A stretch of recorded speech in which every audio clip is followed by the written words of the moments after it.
Assalamualaikum warahmatullahi wabarakatuh.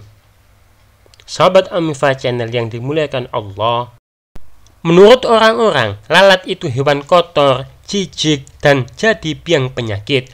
Namun, mengapa di balik sosoknya yang kotor itu, Allah tak ragu membuat perumpamaan dengannya? Bahkan, selain membuat perumpamaan, Allah juga menantang dan melemahkan Tuhan-Tuhan selain Zat-Nya yang biasa diseru manusia. Walau hanya menciptakan makhluk yang kotor, jorok, dan menjijikkan itu. Wahai manusia, telah dibuat suatu perumpamaan, maka dengarkanlah, sesungguhnya segala yang kamu seru selain Allah tidak dapat menciptakan seekor lalat pun. Dan jika lalat itu merampas sesuatu dari mereka, mereka tidak akan dapat merebutnya kembali dari lalat itu. Sama lemahnya yang menyembah dan yang disembah. Surat Al-Hajj ayat 73. Hati-hatilah, jangan sampai pandangan remeh kita memalingkan kita untuk merenung dan bertafakkur terhadap ayat-ayat Allah yang ada di dalamnya.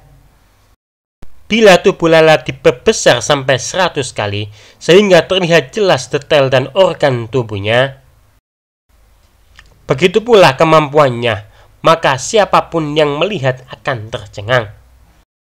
Makhluk yang dipandang lemah, jijik, dan kotor itu ternyata memiliki kemampuan bermanuver luar biasa, yang tidak sanggup ditandingi oleh kapal perang terbesar dan tercanggih sekalipun. Ia mampu terbang dengan cepat untuk makhluk seukuran tubuhnya. Sahabat Amifa Channel, ia mampu berpindah dari suatu tempat ke tempat lain dengan gesit.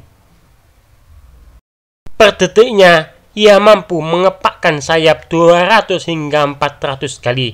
Tak heran jika ia mampu mengecoh pihak yang mengejarnya. Sungguh canggih bukan? Sampai pesawat tercanggih pun tak mampu menandingi kecepatannya. Rasulullah Shallallahu Alaihi Wasallam, beliau menyabdakan, jika lalat jatuh di minuman salah satu seorang dari kalian, maka benamkanlah lalat tersebut. Kemudian angkat kembali, sebab dalam salah satu sayapnya ada penyakit, sedangkan pada sayap lainnya terdapat obatnya. Dunia sains modern menguatkan kebenaran hadis tersebut. Sebuah penelitian mengungkapkan bahwa pada salah satu sayap lalat terdapat zat penangkal kuman dan berbagai macam mikroba. Sehingga ketika ada sejumlah kuman, mikroba, atau bakteri jahat menempel pada sayap atau kaki lalat, dan lalat tersebut hinggap di sebuah benda cair, maka tenggelamkanlah sayap atau bagian tubuh lainnya. Sebab di samping satu sayapnya yang membahayakan, terdapat sayap lain yang menjadi penawar dan penangkalnya. Kemudian penelitian lain menyebutkan, dalam tubuh lalat bahkan terdapat lebih dari 500 juta kuman. Sahabat Amifa Channel, ia biasa hinggap di tempat kotor, sehingga ketika hinggap di tempat bersih, maka besar kemungkinan ia hanya memindahkan kotoran yang ada pada tubuhnya. Lalat juga dikenal sebagai serangga yang cepat perpindahannya. Jika hari ini ia berada di meja makan kita, maka pada hari kedua ia mampu berada di tempat sejauh 10 km. Setiap 10 hari, ia mampu melahirkan generasi atau lalat dewasa. Selanjutnya, hal yang nyaris kita tidak percaya adalah jumlah sarafnya yang menyerupai jumlah saraf yang ada pada manusia. Kemudian matanya sangat kuat dan penglihatannya sangat tajam. Ia juga memiliki daya tangkap yang sangat tinggi. Uniknya, ia juga bisa marah besar bila terancam bahaya. Ia pun bisa belajar dan merasakan rasa sakit. Uniknya lagi, ia memiliki daya ingat cukup baik, padahal berat otaknya sangat kecil. Bila 1 gram dibagi 1 juta bagian, maka berat otaknya hanya 1 bagiannya. Meski demikian, ia mampu bekerja dengan cermat.